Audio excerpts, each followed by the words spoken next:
Let's solve LeetCode 3075, maximize happiness of selected children.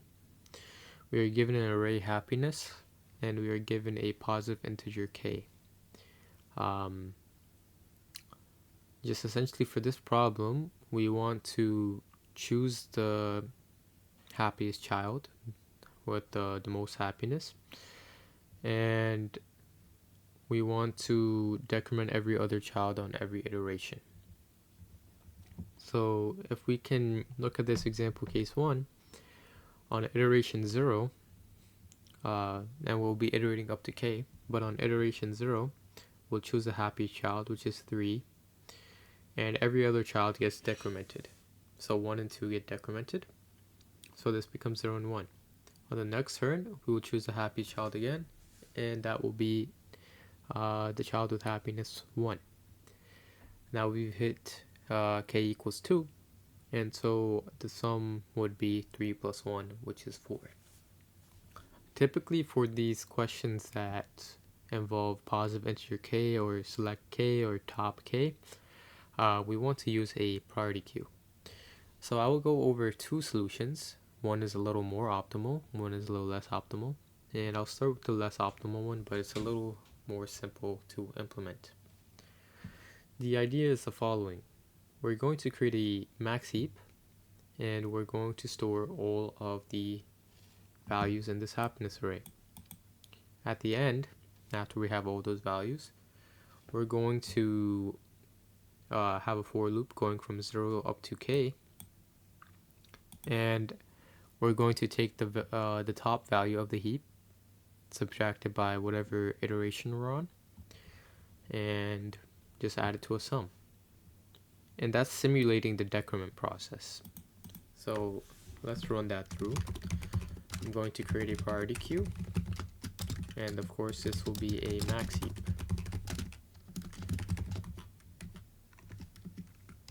So I'm going to write a lambda function here. And of course, once again, you could probably do this using a comparator. So you could do something like this if you wanted to in Java.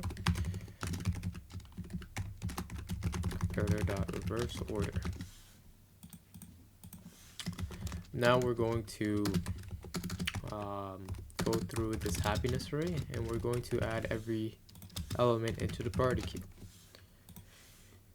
And if the happiness array is of size n, then this is n log n. Of course, because adding to the priority queue is a log n operation, and we're doing it n times. So now we're going to walk through the k iterations. So we're simulating doing this operation k times. So let me, before that, make a long answer variable, and this is where we'll be actually storing the answer. And I'm going to do answer plus equals pq.pull. So we're taking the largest value of the priority queue, and I'm subtracting I from it. And the idea is the following. Let's say we were doing it on this example. The top of our priority queue when we're at iteration 0 is 3. So we're going to do 3 minus 0 and add that to the answer. And then next iteration, our top value would be 2.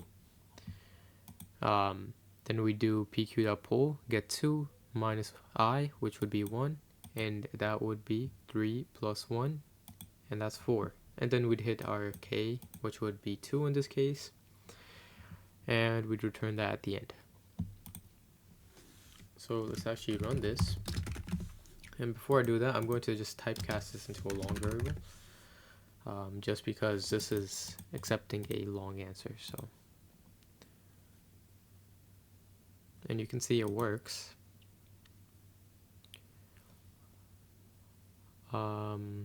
Sorry, we need to add one more condition, and the condition is that we can't let this go negative. So actually, I'm going to create a variable. Let's call that long key equals pq.pull, and I'll cast this to a long.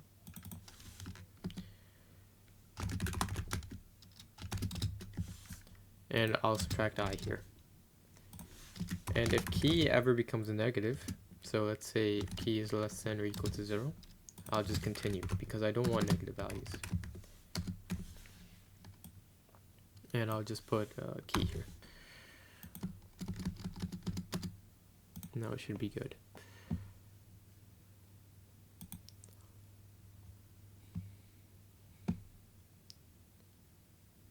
And you can see we pass, but as I said before, this is n log n, but the memory would be O of n. Of course, we're storing n variables in our priority queue. We can make this a little more efficient by just keeping k variables in our priority queue. And instead of using a max heap, we'll use a normal heap. And let's make this a little more readable. And the idea is the following. We'll add it to our priority queue, but if we ever get bigger than k, size k in our priority queue,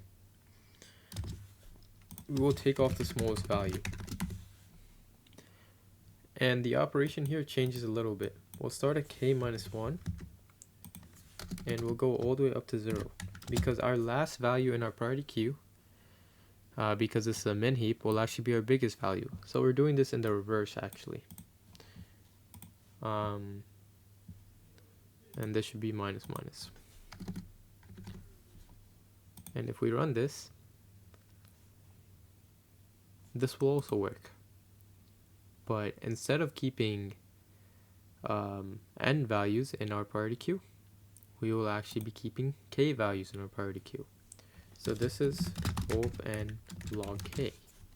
And this is O of n log, or this is O of k actually for space. And we can hit this analyze complexity, and it should tell us that. Well, of course, it's probably not as accurate, but yeah. So thank you for watching. Please leave any questions in the comment section. Thank you.